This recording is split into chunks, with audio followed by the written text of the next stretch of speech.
현재 일본 내에서 한국에 있는 주한 미군과 일본에 있는 주일 미군의 태도가 다른 것 같다며 이러한 현실에 대해 대책이 필요하다는 의견이 온라인상에서 공유되고 있습니다. 일본 매체들은 일본과 한국에 주둔하는 미군이 코로나19 정보 제공의 태도에 차이를 보인다고 보도했습니다. 현재 일본은 오키나와 미군 부대에서 100여 명의 확진자가 발생해 부대를 폐쇄한 상황입니다. 그런데 이러한 과정에서 제대로 일본의 정보를 공유하지 않아 오키나와 당국은 애를 태우고 있습니다. 다마키 데니 오키나와현 지사는 기자회견에서 미군의 감염 방지 대책을 강하게 의심하지 않을 수 없다면서 오키나와의 미군이 지역사회 문제로 발전할까 전전긍긍하는 모습이 보이고 있습니다. 일본 미군의 대부분은 오키나와에 주둔하고 있는데 이들은 제대로 일본 당국에 정보를 주지 않으며 오키나와는 주민들이 직접 미군을 감시하는 등 미봉책으로 오키나와 주둔 미군을 상대하고 있는 모습입니다.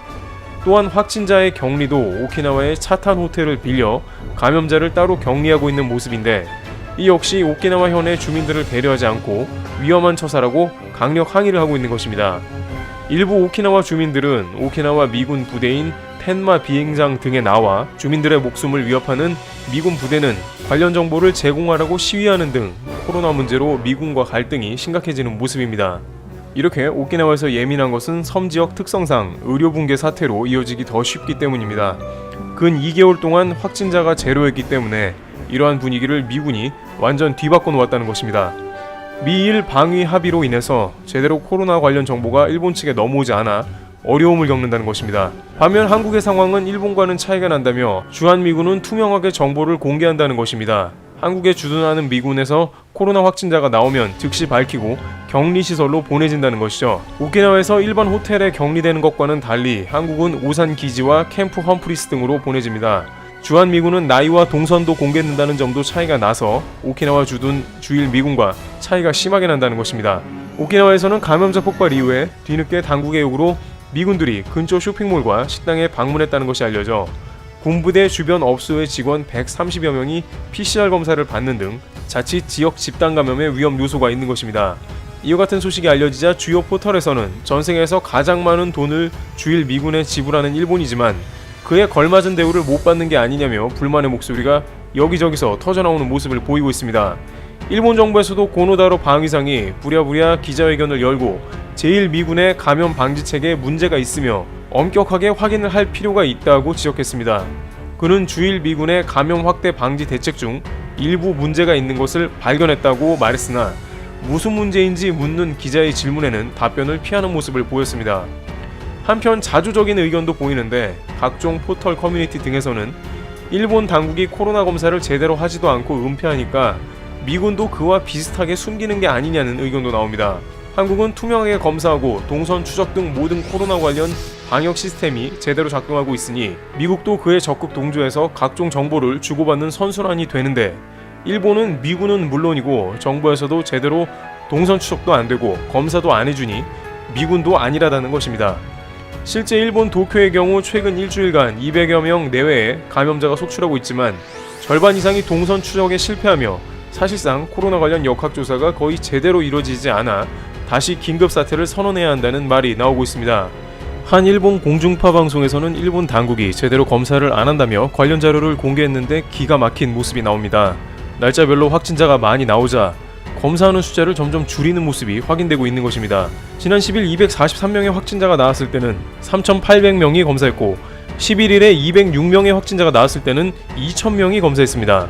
12일에는 206명의 확진자가 나왔을 때는 500명만 검사를 했는데 절반 가까이 확진자가 나온 것이죠. 이런 상황이 나오자 13일에는 몇 명 검사했는지 공개를 안 했고 최종 확진자는 119명이 된 것입니다.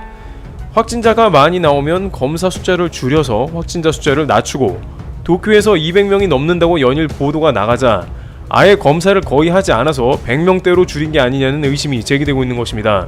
우려가 되는 점은 12일의 확진자 비율인데 500명 검사 시에 200명의 확진자가 나온 모양새인데 전체 검사자의 40%가 확진자라는 것입니다. 한국은 누진 테스트 숫자가 140만 건인데 이 중 단 1% 정도인 13,512명이 확진자로 분류됐습니다. 그런데 일본은 아직까지도 테스트 숫자가 모자라며 테스트한 사람 가운데 확진자가 너무 많다는 것이고 더욱더 심각한 것은 관계 당국이 개입해서 통계를 여전히 조작하고 있는 게 아닌가 하는 의심이 생깁니다. 일본 내 확진자 숫자는 현재 파악된 것의 10배 이상이라는 전문가들의 예측이 맞을 수도 있다는 의심이 되는 것이죠. 일각에서는 일본 당국이 고우트 캠페인을 본격적으로 개시하면서 확진자가 폭발하여 불안감이 고조되니까 이를 잠재우려고 테스트를 의도적으로 낮춰서 겉으로 나오는 확진자 숫자를 줄인다는 의심을 하고 있습니다. CNN은 이미 3월경에 일본의 그래프는 다른 나라와는 다른 이상한 모양새이라고 보도하면서 통계를 조작하고 중요 정보를 은폐하는 일본 당국이 제대로 된 코로나 확진자 정보를 제공하지 않는다는 의견을 낸 바 있습니다. 스콧 고틀립 전 FDA 실장은 한국과 같은 테스트 확장이 절대적으로 필요하며 일본은 정보를 숨기고 있다며 이런 식이면 나중에 일본이 동북아시아의 감염자 클러스터가 될 가능성이 매우 크다고 지적한 바 있습니다. 미국의 언론과 전문가들은 이미 수개월 전부터 일본의 현재 상황에 대해서 정확히 예측한 셈입니다. 현재 일본 국민의 50%는 고우트 캠페인을 취소하고 다시 긴급 사태를 선언, 이동 제한을 해야 한다면서 불안함을 호소하고 있는 상황입니다. 코로나 관련해 정부를 신뢰하지 못하고 있다는 이야기입니다. 결론적으로 미군이 한국과 일본을 다르게 대하는 게 아니고 그 나라의 시스템에 맞춰 미군도 대응하는 것뿐인 것이죠. 한편 한국에서도 방관할 문제는 아닌 것 같습니다. 계속 미군의 확진자가 늘어나고 있는데 미군이 제대로 방역을 안 하고 있는 게 아닌가 하는 의심이 되기 때문입니다. 미군은 현재 14일 격리 후 PCR 검사를 받은 사람들이 한국에 입국할 수 있지만 한국 입국자들 중에 점점 많은 이들이 확진자가 되어가는 추세이기 때문에 과연 한국 오기 전에 제대로 격리를 거치고 PCR 검사를 하는지 한국도 알 길이 없어 문제가 되고 있습니다. 제대로 격리하고 PCR 검사까지 한 것 치고는 너무 많은 미군들이 한국에서 확진자가 되기 때문입니다. 특히 최근 부산에서 마스크를 착용하지 않은 미군이 문제를 일으키는 등 미군으로 인해서 집단 감염이 될 수 있음을 관계 당국은 주시하고 있는 모양새입니다. 한편 미국 본토에서 코로나가 악화 일로로 치닫는 것 또한 미군에서는 좀 덜 신경 쓰는 원인 중 하나일 수 있습니다. 한국에서는 하루 확진자가 100명이 된다면 질본을 비롯 전국에서 신경을 곤두세울 일로 보도가 나가겠지만 미국에서는 10분에 500명가량의 확진자가 나오는 속도이기 때문에 한국에서의 확진자 숫자는 상대적으로 아무것도 아니라는 착시 현상이 나옵니다. 미국은 지금 현 시점이 가장 심각한 상태라고 파악됩니다. 매일매일 신규 확진자가 신기록을 세우고 있으며 7만 명에 육박하는 환자가 나오고 있기 때문입니다. 따라서 미국 당국도 다시 봉쇄 조치를 검토하면서 전국적으로 셧다운을 해야 하는 고민에 빠집니다. AFP통신은 이날 하루 미국에서 5만 9천 명가량의 신규 코로나19 환자가 나왔다고 보도했습니다. 캘리포니아주는 이날 주 저녁 모든 술집에 문을 닫고 식당 내 식사를 중단하도록 명령했습니다. 캘리포니아주에서는 이날도 8천여 명의 신규 환자가 나오면서 누적 환자가 약 33만 명으로 늘었습니다. 미국은 지금 전역을 다시 재봉쇄해야만 할 정도로 심각하게 코로나가 퍼져나가는 추세로 보입니다. 그런데 미국에서 곧 학교를 개학하는데 트럼프 대통령의 입김으로 인해서 대학은 물론이고 초중고 개학을 밀어붙인다는 점에서 주별로 적지 않은 부담을 지고 있고 이 상황에서 개학이 가능하겠냐는 말이 나오고 있습니다.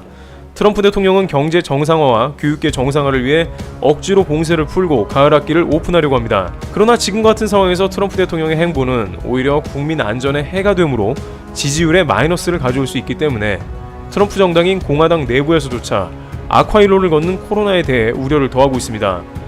마이애미 대학의 릴리언 에보 교수는 지금 미국은 팬데믹 세계적 대유행의 진원지라며 5-6개월 전에 중국 우한에서 봤던 것 우리가 지금 거기에 있다고 말했습니다. CNN은 플로리다주의 이런 확산 사태를 두고 도널드 트럼프 대통령 그리고 그와 동맹한 주지사들이 옹호한 공격적 경제활동 재개 전략이 어떻게 현대사의 최악의 정치적, 경제적 결정 중 하나로 변모하고 있는지 보여준다고 평가했습니다. 트럼프 대통령의 반대파인 CNN, 뉴욕타임즈 등은 매일 기사거리가 넘치는 셈이 됐습니다. 한편 캘리포니아주의 양대학군 LA와 샌디에이고는 다음 달 시작하는 가을 학기에 100% 온라인 수업을 하기로 결정했는데 이렇게 되면 관련된 한국 학생들은 미국에서 추방되는 수순으로 가기 때문에 다시 한번 논란이 되고 있습니다.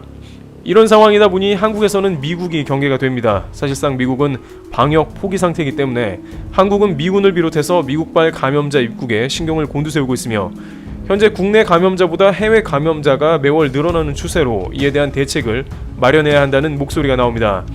그나마 한국에서는 동선 추적을 비롯해서 지역 감염을 최대한 막으려는 당국의 노력으로 인해서 이런 상황에서 일본보다 좀 더 낫다는 것으로 위안을 삼을 수 있겠지만 해외 입국자들에 대한 경계는 지속돼야 할 것입니다.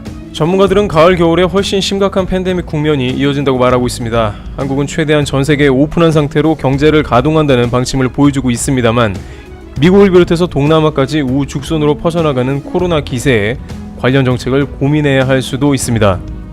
트래블 튜브 여기서 마치겠습니다. 감사합니다.